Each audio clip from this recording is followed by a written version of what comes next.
महाराज जी, क्या श्री कृष्ण भगवान हमें श्राप या कर्मदंड से मुक्त कर सकते हैं? क्या हमें पूर्ण मोक्ष प्रदान कर सकते हैं? निश्चित और निस्संदेह यदि हम उनकी शरण में आते हैं। ऐसा गीता में अनेक बार आया है। भगवान कहते हैं तू मेरे पास आ जा, तू मेरी शरण में आ जा। सर्वधर्मान परित्यज्य, तू सब विपरीत धर्मों का आश्रय अर्थात विपरीत आचरणों का जो तूने अब तक ले रखा था, तू उसका त्याग कर और एकमात्र मेरी शरण में आ जा अर्थात ईश्वरीय भाव में आ जा। उसके पश्चात भगवान आश्वासन देते हैं, अहम त्वा सर्व पापेभ्यो मोक्षयिष्यामि, मैं तुझे सब पापों से मुक्त कर दूंगा। उसे पाप कहो, श्राप कहो, अभिशाप कहो, संताप कहो, कोई भी शब्द कहो, भगवान सक्षम हैं। क्यों? क्योंकि वो मोक्ष प्रदाता हैं। निश्चित रूप से ऐसा वो कर सकते हैं। तो ये थे स्वामी ज्ञानानंद जी के विचार। और आइए अब जानते हैं जगत गुरु तत्वदर्शी संत रामपाल जी महाराज के विचार। बोलो सतगुरुदेव की जय। कर जोरूं विनती करूं, धरूं चरण पर शीश, गुरु जी राम देवानंद जी महाराज ने दियो नाम बख्शीश।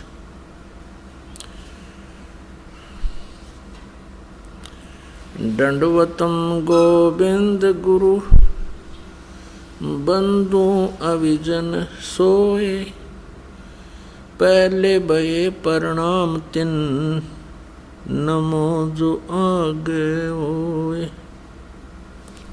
किसी ने प्रश्न किया श्री कृष्ण भगत से, क्या श्री कृष्ण भगवान हमें श्राप और पाप कर्म दंड से मुक्त कर सकते हैं? तो उन्होंने क्या उत्तर दिया कि हाँ श्री कृष्ण हम सब पापों से मुक्त कर सकते हैं। और प्रमाण के लिए क्या बोला? श्रीमद् भगवत गीता जी अध्याय नंबर 18 का श्लोक नंबर 66, सर्वधर्मान परित्यज्य माम एकम शरणं व्रज, अहम तवा सर्व पापेभ्यः मोक्षामि मा शुच। ये उत्तर दिया इन अज्ञानियों ने। अब यहाँ सर्वधर्मान परित्यज्य माम क्या कहता गीता ज्ञानदाता? जैसे गीता जी अध्याय नंबर 15 के श्लोक नंबर 16 और 17 में 3 प्रभु बताए हैं, सरपुरुष, अक्षर पुरुष और परम अक्षर पुरुष।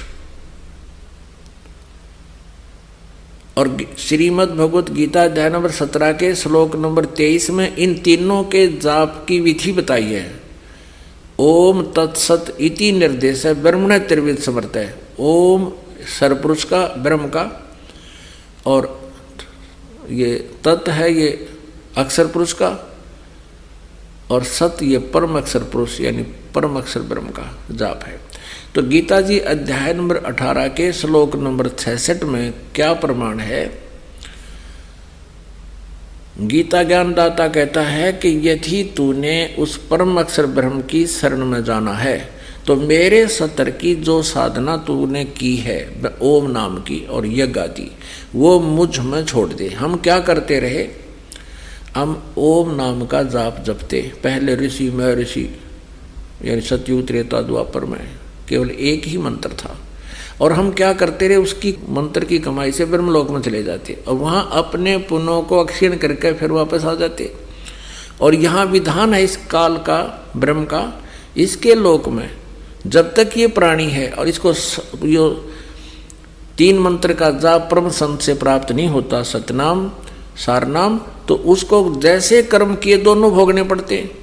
अब ओम नाम के जाप की कमाई तो हम ब्रह्मलोक में नष्ट कराते, वो पाप हमारे ज्यों के त्यों रह जाते। उन पापों को हम कुत्ते गधे सुअर बनकर यहाँ भोगते रहे। अब हम कैसे करेंगे? ये कहता है कि मेरे सतर का जो ब्रह्म का ओम मंत्र का जाप हो 3 मंत्रों में से, तो उस सर्वधर्मान परित्यज्य माम, मेरे सतर की जितनी भी धार्मिक अनुष्ठान पूजाएं तूने की हैं वो मुझ में छोड़ दे, इसका प्रतिफल ना ले। मेरे सतर की सब पूजाओं को मेरे को दे दे, ओम नाम के जाप को, और ये गादी जो तूने की है मुझे दे दे, छोड़ दे। एकम शरणम व्रज, एकम माने जिसके बराबर दूसरा ना हो, अद्वितीय,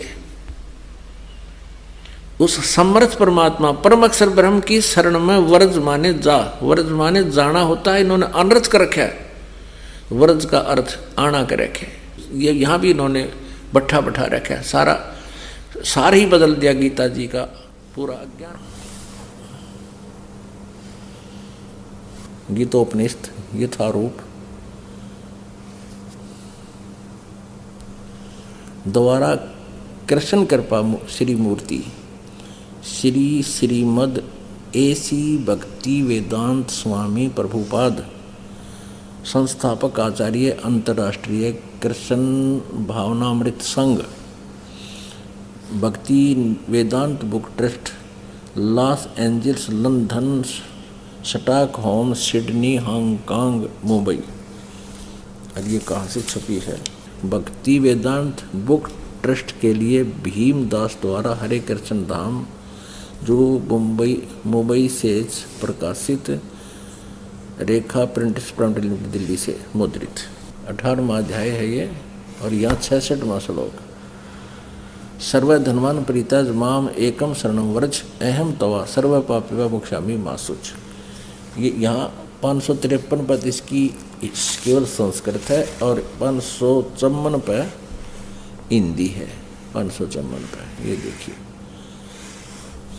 इन्होंने पहले शब्दों के अर्थ अलग लिख दिए। सर्वधर्मान माने समस्त प्रकार के धर्म, और वर्ज माने जाओ, बिल्कुल ठीक है। शरण में वर्ज माने जाओ, वर्ज माने जाना ही होता है।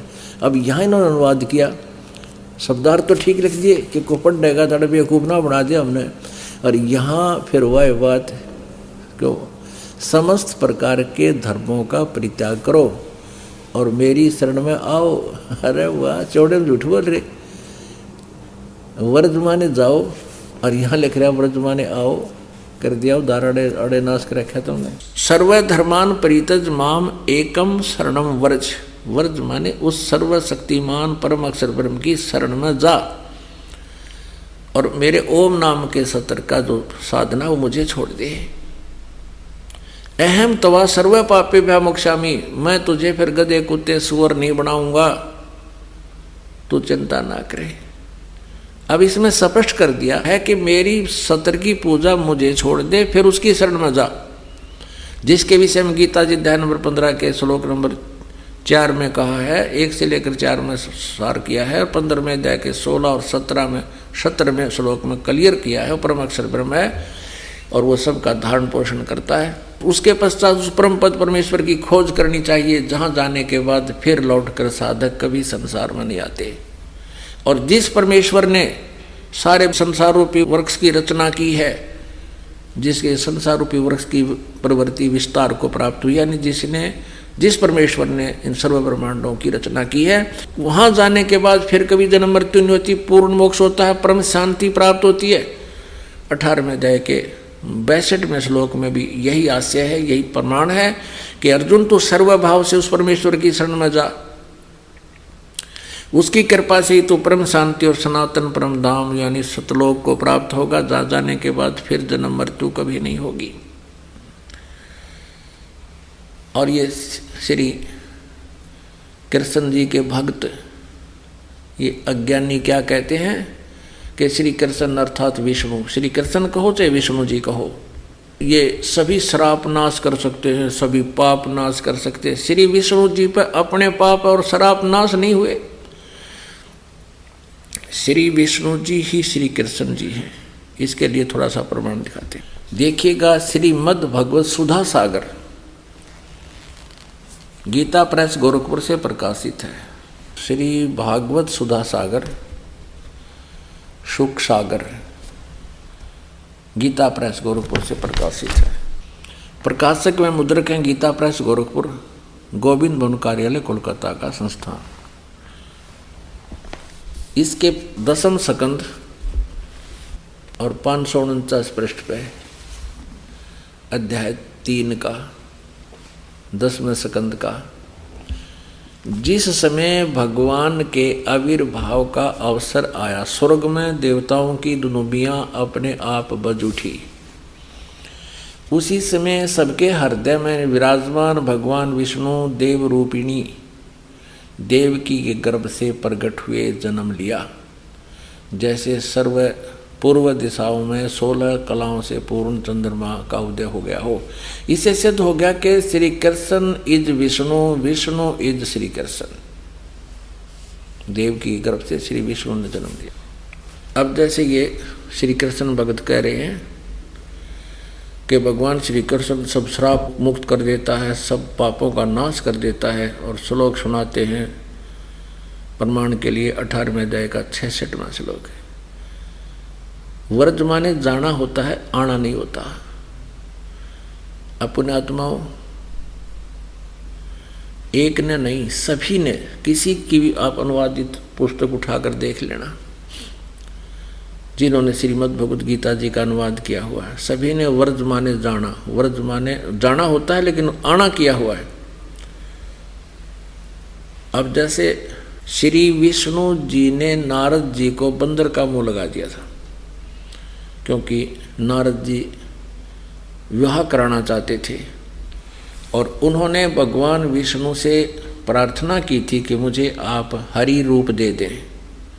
विष्णु जी ने उसको बंदर का रूप लगा दिया नारद जी को, और नारद जी जब पहुँचे स्वयंवर में तो उस लड़की ने उसकी शक्ल देख करके मुंह फेर लिया। किसी व्यक्ति ने उसको दर्पण दिखा दिया कि अपना चेहरा देखो। दर्पण में क्या देखा उसने कि उसका बंदर का मुंह लगा है नारद जी के। तो नारद जी ने विष्णु जी को श्राप दे दिया कि जिस प्रकार आज मैं औरत के वियोग में दुखी हूँ, ऐसे तो पूरा जीवन अपनी पत्नी के वियोग में बितावेगा। श्री विष्णु जी ने राजा दशरथ के घर अयोध्या में जन्म लिया, कौशल्या के गर्भ से। युवा हुए, विवाह हो गया सीता जी से, फिर वनवास हुआ, वनवास से सीता जी का अपहरण हुआ और फिर काफी युद्ध करके सीता जी को वापस लाए, और आते ही कुछ दिनों के बाद सीता जी को घर से निकाल दिया श्री राम ने। अब नारद जी के श्रापवश विवश होकर के उसने ये सब दुख भोगना पड़ा। उस अपने भी श्राप को विष्णु जी अर्थात श्री कृष्ण जी नाश नहीं कर सके। और ये बात बनाओ कहते सबके श्राप और पाप कर्म दंड नाश कर सकते हैं। श्री रामचंद्र रूप में और श्री विष्णु जी ने सुग्रीव के भाई बाली को मारा था, वध किया था धोखे से वृक्ष की ओट लेकर। उसका भी कर्म दंड भोगना पड़ा विष्णु जी अर्थात श्री कृष्ण जी ने। दुर्वासा ने श्राप दिया था कि यादव कुल का नाश होगा।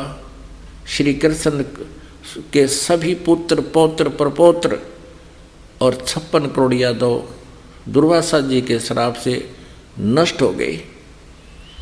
और श्री कृष्ण जी के पैर में एक विषाक्त तीर मार के श्री कृष्ण जी का वध किया। किसने? उस बाली वाली आत्मा जो शिकारी बना हुआ था, श्री कृष्ण जी के समकालीन था, और उस शिकारी ने विषाक्त एक तीर बनवा रखा था, वो श्री कृष्ण जी के पैर में मारा धोखे से। श्री कृष्ण जी लेटे हुए थे वृक्ष के नीचे, घुटने पर पैर रख के, उनके पैर में पद्म था। शिकारी ने सोचा कि ये वृक्षों की झुरमुट के अंदर से किसी मृग की, हिरण की कोई आंख दिखाई दे रही है। उसने सोचा ये कहीं आहट पाकर भाग ना जाए, आंख समझकर मृग की भगवान श्री कृष्ण के तलवे में तीर मार दिया विषाक्त, जिससे श्री कृष्ण जी का वध हुआ। अपने आत्माओं, इस तत्व ज्ञान की रोशनी से आपको पता चलेगा ये कौन कितने पानी में है। ये भ्रमित कर रहे हैं आप जी को और पूरे मानव समाज को बर्बाद कर रहे हैं। ये सत भक्ति ना बता पा रहे हैं, अपना भी जीवन नष्ट कर रहे हैं और आप जी को भी बर्बाद कर रहे हैं। इसलिए इनसे पीछा छुटवाओ, इस यथार्थ ज्ञान को समझो, इस दास के पास आओ, अपना कल्याण करवाओ। कबीर परमेश्वर को तो कहते ही तो अनपढ़ था, किसी ने पढ़ाया को नहीं है, पंडिता दो रहा घूमिया, ये पंडिता ने काट रहा की टाट, यू कर दिया गहरे, नाश कर रखा, नृत कर दिए। और परमेश्वर ने 600 साल पहले ये बता रखी सारी कहानी, कति यथार्थ रूप दे रखा मालिक ने कबीर वाणी में, सच्चिदानंद घन ब्रह्म की वाणी में ये यथार्थ ज्ञान दे रखा है।